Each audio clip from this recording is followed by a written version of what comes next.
तो गाइज़ अभी रात के बज रहे हैं 9 और मैं एकदम रैंडमली व्लॉगिंग शुरू कर रही हूँ। और आज एक बहुत बड़ा नुकसान भी हो गया। मुझे वो बताना है आपको, आगे मैं शेयर करूँगी। लेकिन अभी मैं दिखाती हूँ कि मेरी मम्मी जो है उनके हाथ की ना खिचड़ी मुझे बहुत ज़्यादा अच्छी लगती है। हम मसूर की दाल की खिचड़ी बनाते हैं, मूँग की दाल की भी बनती है, मेरे घर पर तुअर की दाल की बनती है, लेकिन मम्मी मसूर की दाल की पतली पतली खिचड़ी बनाती है, पानी वाली, बहुत अच्छी लगती है। तो मैं आपको दिखाती हूँ, चलिए मेरे साथ। तो गाइज़ हमारे यहाँ ना मसूर की दाल की खिचड़ी खाई जाती है, तो सिंपली बस राई जीरे का तड़का लगा दिया है और वही बेसिक चीज़ें डलती है, हरी मिर्ची प्याज वगैरह, बस यही। तो यहाँ पे हरी मिर्ची और प्याज डाल दिया है जैसे ही राई जीरा तड़तड़ा गया है। और मतलब बहुत सारे लोग ना मूंग की दाल की खिचड़ी खाते हैं। और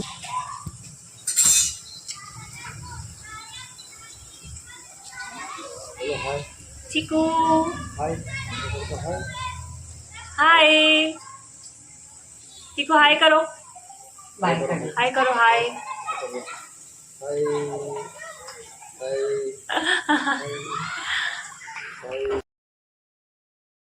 तो गाइस बस यहाँ पे अब सिंपली टमाटर डाल दिए हैं। टमाटर को झोंकने के बाद में उसको अच्छे से मिक्स कर दिया है। और ये जब सब पक जाएगा ना, ये देखिए दाल और चावल है, इसको धो के भिगो के रखा हुआ था। और बस ये टमाटर और प्याज अच्छे से डाल दिए हैं। जब ये सुनहरे हो जाएंगे तब इसमें सारे के सारे मसाले डाल देंगे, वही बेसिक हल्दी नमक मिर्ची, और बस ये 3 मसाले इसमें डलते हैं खिचड़ी में।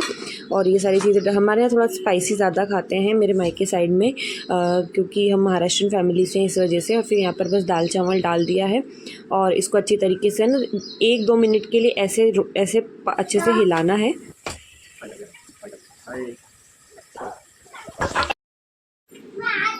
इसको है ना अच्छे से हिलाना बहुत ज़्यादा ज़रूरी है, इससे क्या चावल और दाल है ना उसमें एक बहुत अच्छा टेस्ट आता है। फिर बस यहाँ आलू डाल दिए हैं और अपने एज़ पर रिक्वायरमेंट पानी डाल देना। हम लोग को थोड़ा सा लिक्विड ही ज़्यादा पसंद है। और बस बाद में हम सभी ने जो है खाने को बहुत अच्छी तरीके से एंजॉय किया था। आगे आप लोग देखिए, ये देखिए कुकर में कितना पानी होना चाहिए। और बस अब ये कुकर का ढक्कन खुलने वाला है। खिचड़ी कैसी लग रही है मैं आप लोग को दिखाती हूँ। साथ में ना थोड़ी सी हरी मिर्ची तल ली थी और ना गिल की सब्ज़ी और रोटी बनाई थी थोड़ी सी साथ में। तो ये खिचड़ी बहुत ही बढ़िया बनी थी, बहुत ही, मुझे पता है बहुत पसंद है। जब भी मैं मायके आती हूँ ना तो मम्मी के हाथ का जो खाना रहता है ना, ये कुछ चीज़ें जो मुझे बहुत पसंद आती है वो मैं हमेशा बोलती हूँ और वो बना के देते हैं। यहाँ पे चीकू हमेशा पापा के पास में, मेरे मतलब उसके बाबा के पास बैठा रहता है। और बस यहाँ पर साथ में ना हरी मिर्च तल ली थी, साथ में अचार। और बस ये जो है ना इतना सोलफुल खाना है ना, मतलब इतना सोलफुल, सामने वाला ना खा के बिल्कुल तृप्त हो जाता है। बहुत ज़्यादा मस्त लगता है खाना। और जब भी मैं आती हूँ ना तो इसी तरीके से हम लोग सब साथ में बैठ के खाना खाते हैं। चीकू बहुत परेशान करता है पर फिर भी हम लोग साथ में बैठ के खाना खाते हैं। और यूँ भी मम्मी पापा साथ में बैठ के खाते हैं, क्योंकि मेरे घर में ज़्यादा कोई रहता नहीं। मेरा भाई यूजुअली जो है ना शोज़ की वजह से, प्रोग्राम की वजह से बाहर ही रहता है, तो बस मम्मी पापा ही रहते हैं। अगर मेरी दादी को मैं ले जाती हूँ तो बस ऐसे ये इस तरीके से हम लोग साथ में खाना एंजॉय कर रहे थे। और बस इसके बाद में मेरे साथ क्या हुआ, एक बहुत बड़ी सी चीज़ हो गई और एक नुकसान हो गया। कैसे हुआ वो आगे आप लोगों के साथ में मैंने आगे बातचीत की हुई है, उसमें आप लोग ज़रूर देखिए। तब तक के लिए वीडियो में बने रहिए। अगर आप नए हैं तो चैनल को सब्सक्राइब ज़रूर कर दीजिए, बेल आइकन को प्रेस कर दीजिए और मेरे चैनल को ज़्यादातर शेयर कीजिए और लाइक कीजिए। वेलकम और welcome back to my channel Megha शी। तो आप सभी लोग कैसे हैं? मैं आशा करती हूँ आप सभी लोग बहुत ही ज़्यादा अच्छे होंगे। तो आप लोगों ने राखी वाला ब्लॉग देखा, जिन जिन लोगों ने देखा उन सभी को बहुत बहुत थैंक यू। और जिन जिन लोगों ने नहीं देखा वो प्लीज़ जाकर देखिए। और मुझे आप लोगों से आज एक इम्पॉर्टेंट बात करनी थी। एक्चुअली आज मेरे साथ में बहुत बड़ी चीज़ हो गई, मतलब आज है ना बहुत बड़ा नुकसान हो गया, एक तरीके से मैं बोल सकती हूँ।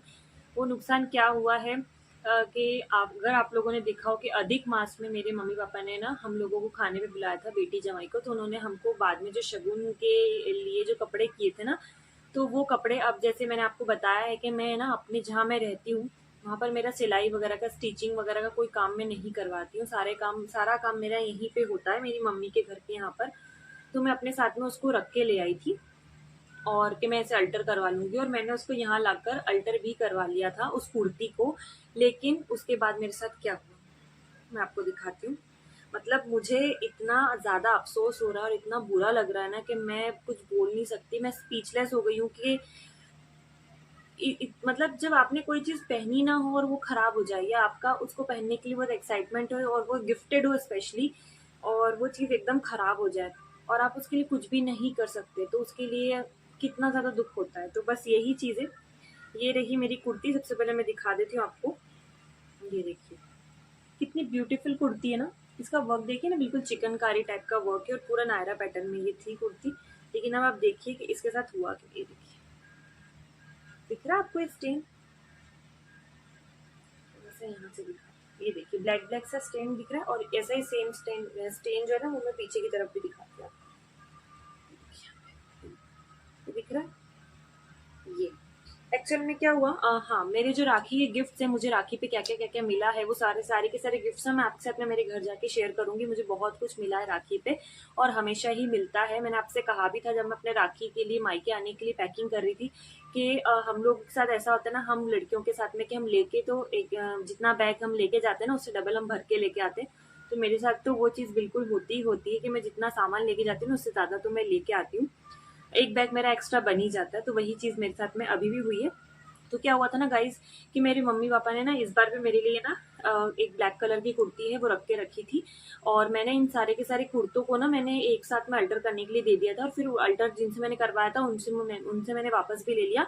और वो जो बैग था, मतलब जिस बैग में वो रखा हुआ था ना, वो बैग मैंने कूलर के पास में, अभी मैं आपको अपना होम टूर दूंगी तो आपको समझ में आ जाएगा, मैंने कूलर के पास में उस बैग को रख दिया। अब क्या हुआ कि गर्मी बहुत ज्यादा पड़ रही क्योंकि बारिश नहीं हो पा रही, आप सभी लोग समझ सकते। तो गाइस गर्मी बहुत ज़्यादा पड़ने की वजह से मेरे पापा ने सोचा कि हम कूलर चालू करते हैं क्योंकि बहुत गर्मी हो जाती है। तो लेकिन कूलर की ना मोटर खराब हो गई थी। जो पंखे वाली मोटर होती है ना, वो पानी वाली नहीं, पंखे वाली, क्योंकि उसकी पंखुड़ियाँ घूम नहीं रही थी। तो फिर मतलब जिनसे हमने सही करा उन्होंने बोला कि अभी कराने से कोई मतलब नहीं है क्योंकि अभी सीजन नहीं है। तो पर फिर गर्मी इतनी ज़्यादा थी कि मेरे पापा ने बोला नहीं, बच्चे परेशान होंगे तो अभी सही करा लेते हैं। और थोड़ा सा ठंडा करने के लिए ना उसमें हमने पानी भरा। अब क्या हुआ कि कूलर की जो घास है ना वो भी हमको चेंज करनी थी, लेकिन अभी चेंज करने से कोई मतलब नहीं था क्योंकि अभी तो ठंड आने वाली है और बारिश भी अभी स्टार्ट हो जाएगी अच्छे से और फिर ठंड आ जाएगी। तो फिर वो जाली जो है और ज्यादा धूल लग लग के खराब हो जाएगी। तो जाली हम लोगों ने चेंज नहीं करवाई थी। अब वो जाली में से क्या पानी गिर रहा था और पानी गिरते गिरते बहते बहते ना वो पूरे बैग तक पहुंच गया और वो पूरा बैग गीला हो गया और उसके अंदर की जितनी कुर्तियां थी, जितने कपड़े थे, वो जितनी भी कुर्तियां थी वो सारी की सारी कुर्तियां गीली हो गई। जिसमें से कि वो जो ब्लैक कुर्ती की जिसकी मैं बात कर रही हूँ कि मेरे मम्मी पापा ने मुझे राखी पे जो दी हुई है, सिर्फ कुर्ती नहीं दी और भी चीजें दी है, पर वो कुर्ती भी उसी राखी के गिफ्ट में ही है। तो उसका कलर छूट के इसके ऊपर लग गया और ये मैंने एक भी बार नहीं पहनी है क्योंकि अभी दी हुई है और मैंने तो उसको टाइट भी नहीं करवाया हुआ था, कुछ नहीं, यहीं पे आके सारी कुर्तियां एक साथ टाइट करवाई। और ये स्टेन इतना ज्यादा लग गया था ना, मतलब ये जगह जगह पर लगा हुआ, आई डोंट नो आपको दिखाई दे रहा है या नहीं दे रहा है, अभी अच्छे से देखिए ब्लैक ब्लैक सा दिख रहा है। अब मुझे समझ नहीं आ रहा मैं इसका क्या करूं। मैंने इसको बहुत देर ना सर्फ में गला के भी रखा और वॉश भी कराया तो उसके बाद में भी नहीं निकला। हल्का फेड हुआ है लेकिन नहीं निकला क्योंकि कलर बहुत लाइट है ना इसका, तो वो बहुत ज्यादा दिख रहा है। और अब मुझे समझ नहीं आ रहा मैं क्या करूँ, या तो मुझे इसको डाई कराना होगा या मुझे लॉन्ड्री पे बात करनी होगी। गाइज अगर आप लोग के पास में कोई भी आइडिया हो, अगर आप लोगों को कुछ भी पता हो कि कपड़ों पे इस तरीके से जो कलर के दाग लग जाते हैं वो कैसे निकालते हैं, कैसे निकलते हैं, मुझे क्या करना चाहिए, अगर आप में से किसी को कुछ भी मालूम हो या कोई बताना चाहे तो प्लीज मुझे सजेशंस जो है ना जरूर कमेंट में बताइएगा, अपने सजेशंस मुझे दीजिएगा। क्योंकि मैं नहीं चाहती कि है ना मेरी ड्रेस जो बिल्कुल नई है वो खराब हो जाए इस तरीके से। और मैं मतलब पर्सनली मुझे ना मेरी चीज़ों से बहुत ज़्यादा लगाव रहता है और मैं अपनी चीज़ों को ना, अब जैसे बहुत सारे लोग ना डीक्लटरिंग कर देते हैं, यानी जो सामान होता है ना उसको छांटना, या ये चीज़ काम की नहीं है फेंक दो, हटा दो, किसी को दे दो, ऐसा बहुत सारे लोग बहुत इजीली कर पाते हैं। लेकिन मैं उनमें से नहीं हूँ। मुझे अपनी चीज़ों से बहुत ज़्यादा लगाव होता है, चाहे वो कितने भी साल पुरानी हो। मैं कभी आगे जाके इस बारे में भी आपके साथ में वीडियो लेके आऊंगी कि मेरे पास कितनी पुरानी पुरानी चीज़ें हैं जो मैंने आज तक संभाल के रखी हुई है। क्योंकि मैं अपनी चीज़ों को ना फेंक नहीं पाती, किसी को दे नहीं पाती। जब तक वो चल रही है, तब जब तक वो यूज में है, जब तक मैं उसे यूज कर सकती हूँ तब तक मैं उसे नहीं हटाती हूँ। तो मैं पर्सनली, मेरा ना मेरे कपड़ों के साथ में भी कुछ इसी तरीके से है। तो ये इस तरीके से खराब हो गई, मुझे बिल्कुल अच्छा नहीं लग रहा है। तो गाइस प्लीज अगर आप में से किसी को भी मालूम हो कि कपड़ों पे अगर इस तरीके के दाग लग जाएं तो उसे कैसे हटाया जाता है, क्या मुझे करना चाहिए, तो प्लीज अपने जो सजेशन है ना वो मुझे कमेंट जरूर करना। तो गाइज अभी के लिए सिर्फ इतना ही आज मैंने, क्योंकि मैं यहाँ पर कुछ ज़्यादा शूट नहीं कर पा रही हूँ क्योंकि चीकू भी बहुत ज़्यादा तंग करता है और फिर दुकान में काफ़ी ज़्यादा रश हो जाता है राखी की वजह से। जन्माष्टमी तक अभी काफ़ी ज़्यादा रश है तो मम्मी वहाँ बिजी रहती है, तो थोड़ा सा घर में देखना होता है। और फिर पापा भी जो है चीकू को संभालते हैं, फिर उसे कभी मेरे पास आना होता है और इस तरीके से ना बहुत ज़्यादा कॉम्प्लिकेटेड चीज़ें चलती हैं जिस वजह से मैं ज़्यादा कुछ शूट नहीं कर पाई। बट मैं अपने इस घर का मतलब मेरे मायके का जो घर है ना उसका होम टूर मैं आपके साथ में ज़रूर शेयर करूंगी। और मेरी मम्मी की दुकान का जो एक छोटा सा एक वीडियो जो है ना कि मेरी मम्मी की दुकान पे क्या क्या शॉप पे मिलता है, और बहुत ही रीजनेबल रेट में मेरी मम्मी की शॉप पे आपको मिल जाएगी चीज़ें। अगर आप इंदौर में रहते हो, अगर आप विजिट कर सकते हो तो आप प्लीज़ विजिट कीजिएगा, तो मैं उस पर भी वीडियो लेकर आऊंगी। तो आज के लिए बस इतना ही, मिलती हूँ मैं आपसे अपने नेक्स्ट वीडियो में। Till then bye bye.